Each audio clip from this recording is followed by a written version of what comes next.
Républicaine est avec nous. Bonjour. Bonjour. Merci d'avoir accepté notre invitation. Est-ce que vous partagez le sentiment de la classe politique d'opposition sur cette affaire, Alexandre Benalla? D'abord, je pense que c'est une véritable crise de régime. Je pense qu'on est, en fait, M. Macron, qui prétendait représenter le nouveau monde, représente en fait un monde en perdition. Vous savez à quoi il me fait penser, Macron? Il me fait penser à l'empereur Caligula, qui avait voulu nommer son cheval Incinatus consul. Et il lui avait fait d'ailleurs une mangeoire en marbre et puis une écurie. Voilà, c'est un peu ça. Il a un cheval qui s'appelle Alexandre Benalla et puis il l'installe aux frais des contribuables dans un appartement de 200 mètres carrés. Il lui fait donner des quantités de passe-droit. Je suis pas tout à fait d'accord avec l'idée de la hiérarchie parallèle. Je crois que c'est vraiment un cas particulier. C'est le bon vouloir de M. Macron lui-même. Et c'est bien Macron dont il s'agit parce que ils se défilent tous. Vous savez, le ministre de l'Intérieur a été minable dans son intervention. C'était du style c'est pas moi c'est l'autre. Le préfet de police, lui, n'a pas envie de porter le chapeau non plus. Et tout le monde savait bien quels étaient les agissements de cette affaire. Donc je pense qu'en fait c'est directement le président de la République qui est durablement atteint, très gravement atteint. Vous dénoncez le fait du prince. Ah bah oui, c'est exactement ça. Je vais aller plus loin. Mais est-ce que vous quand même, vous n'allez pas un peu vite en besogne? Est-ce qu'il n'y a pas un emballement dans cette affaire? Est-ce qu'il ne faut pas se méfier, tirer les leçons du passé également et se dire attendez, l'emballement, moi, qu'il y a une commission parlementaire, une commission d'enquête en cours et qu'il faut attendre. Il y a quand même des faits qui sont établis. Voici un monsieur qui a 26 ans, qui se trouve adjoint au chef de cabinet du président de la République, rien moins, alors que M. Montebourg l'avait chassé parce qu'il avait commis un délit de fuite. Il est avéré qu'il a commis des actes tout à fait illégaux, comme par exemple se prévaloir d'une carte de police, comme par exemple aller tabasser des manifestants. Ce monsieur bénéficiait d'un salaire, de privilèges, de secret défense, etc., qui sont complètement exorbitants du droit commun. Et quand Gérard Collomb s'exprime lors des auditions et qu'il dit qu'il n'était pas au courant du statut d'Alexandre Benalla en tant que conseiller présumé du président de la République. Normalement, il y a des services. Non, il y a des services de renseignement qui sont là pour protéger le président de la République. Voilà. Donc, ça veut dire que Monsieur Collomb aurait déjà dû présenter sa démission. De toute façon, je pense qu'on va aller vers des démissions en cascade dans cette histoire. Parce qu'il y a une véritable crise de régime. Et moi, je voudrais insister sur quelque chose. Deux choses, si vous me le permettez. Premièrement, ce sont les mêmes médias qui avait encensé M. Macron l'année dernière pour qu'il soit élu président de la République. J'en sais quelque chose. M. Macron a eu droit à 28% du temps de parole, selon le CSA, l'année dernière, pendant la campagne présidentielle, quand moi j'ai eu 1%. Et d'un seul coup, ce sont les mêmes médias, Le Monde, le Huffington Post, en premier lieu, qui sont là pour orchestrer cet emballement médiatique dont vous parlez. Donc ça devrait... Emballement médiatique et politique aussi. Bien sûr, parce que l'un ne va pas sans l'autre. Ça devrait donc rappeler à M. Macron qu'il n'est en fait qu'un employé d'un certain nombre de commanditaires. Et que je pense que ces commanditaires lui font comprendre qu'il est allé trop loin.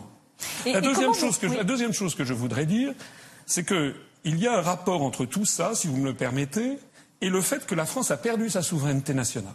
Parce que si vous regardez dans tous les pays de l'Union européenne, vous avez partout des crises de cette nature, c'est-à-dire le cynisme qui est au pouvoir. Et pourquoi le cynisme? Parce que les gens qui arrivent au pouvoir, en fait, ne sont que des marionnettes, ils appliquent des politiques qui sont décidées par d'autres. Donc vous sélectionnez des gens qui viennent là pour jouir, c'est la jouissance matérielle des attributs du pouvoir. Et vous avez regardez ce qui s'est passé en Espagne, regardez ce qui se passe un petit peu partout. En fait, la corruption généralisée a gangréné la construction européenne de la même façon qu'elle avait d'ailleurs gangréné la fin de la construction du socialisme. Et bon, durant ces auditions, beaucoup notent des contradictions, des maladresses également. Comment est-ce que vous interprétez cela? On a le sentiment que cette affaire, c'est une patate chaude, que tout le monde finalement se relance. D'abord parce que comment dire, lorsque Mélenchon parle de Watergate, il a raison. Parce que le problème du Watergate, c'était que le commanditaire, c'était le président des États-Unis.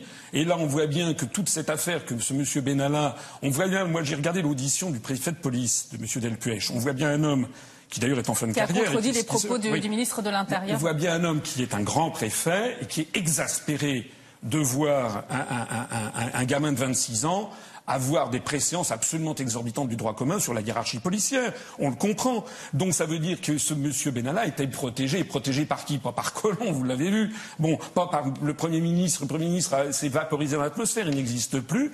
par le président de la République. Donc, alors, justement, pourquoi Emmanuel Macron ne s'exprime pas? Est-ce que, selon vous, ça répond à une stratégie qui est calculée? Non, c'est pas une stratégie. Je pense que c'est panique à bord. Voilà, c'est surtout ça. Vous savez, il y a un proverbe africain qui dit si tu montes en cocotier, tu montes tes fesses. Bon je suis désolé, Monsieur Macron, il est pris dans flagrant délit de favoritisme, de népotisme. Ce qui est grave, d'ailleurs, ce qui est un peu triste en tout cas, c'est que les Français s'émeuvent de cette affaire. Alors que M. Macron a fait des choses, à mon avis, beaucoup plus graves, des choses carrément illégales. On ne parle pas, par exemple, du financement de sa campagne électorale. On ne parle pas, j'en disais un mot tout à l'heure, des 28% du temps de parole qu'il a eu l'année dernière, au mépris de tout principe démocratique. On ne parle pas de l'attaque illégale contre la Syrie. On ne parle pas de la remise en cause des libertés fondamentales avec la loi sur les fake news. On ne parle plus maintenant de la réforme constitutionnelle. Donc il y a des choses beaucoup plus graves que l'on pouvait reprocher à Macron. Mais il est vrai que sur cette affaire, comme d'ailleurs sur l'affaire, vous savez, de la construction de la piscine au fort de Brégançon, ou sur les 500 000 euros de frais de vaisselle pour l'Élysée, ce sont des sujets qui touchent beaucoup plus l'opinion, parce que l'opinion les comprend mieux. C'est vraiment la vie quotidienne. Ils se rendent compte que quelqu'un qui a 26 ans, qui a un appartement de 200 mètres carrés aux frais de la princesse, et qui a un salaire mirobolant, etc., il y a quelque chose qui ne va pas. Ça me fait penser à, excusez-moi la comparaison, ça me fait penser, vous savez, à Al Capone. Vous savez, Al Capone, dans les années 20 et 30, qui était à la tête des réseaux mafieux de Chicago, qu'organisait, c'était pendant la Prohibition, qui faisait assassiner des tas de gens. Et finalement, Al Capone, vous savez, il est tombé... Attendez, le président de la République, il n'est pas aussi victime. Il peut être victime aussi de dérives individuelles de la part de cet Alexandre Benalla également. Al Capone est tombé sur une affaire de fraude fiscale. Voilà. Et non pas sur tous les crimes qu'il avait commis. Je voudrais vous entendre sur les dérives individuelles de cet homme, Alexandre Benalla. Est-ce que Emmanuel Macron, finalement, il n'en paye pas les frais? Oui, bien sûr. Mais parce que c'est une imprudence folle. Normalement, un président de la République, c'est quelqu'un qui doit être beaucoup plus prudent. Mais d'ailleurs, on l'a bien vu qu'il est imprudent. Il doit faire quoi, Emmanuel Macron, là, maintenant? Écoutez, je ne sais pas. Ce que je sais, c'est qu'il n'a rien compris à la Ve République. Normalement, il ne devrait pas être... Il devrait y avoir un fusible, un paratonnerre, c'est le Premier ministre. Il l'a mis de côté. Donc c'est lui qui traîne sur lui toutes les inimitiés, non seulement de la société française, les policiers, les hauts fonctionnaires, parce qu'il y a un dérèglement général de l'État. Regardez comment il a viré un ambassadeur de façon scandaleuse, parce que l'ambassadeur a fait une note confidentielle qui ne lui avait pas plu. Mais en plus de ça, de l'ensemble de la société française et aussi de personnalités étrangères. Si vous croyez par exemple que le président des États-Unis apprécie M. Macron, détrompez-vous. Merci beaucoup François Asselineau. Et d'ailleurs, j'ajoute que le Premier ministre Édouard Philippe doit s'exprimer à l'Assemblée nationale aujourd'hui devant les députés.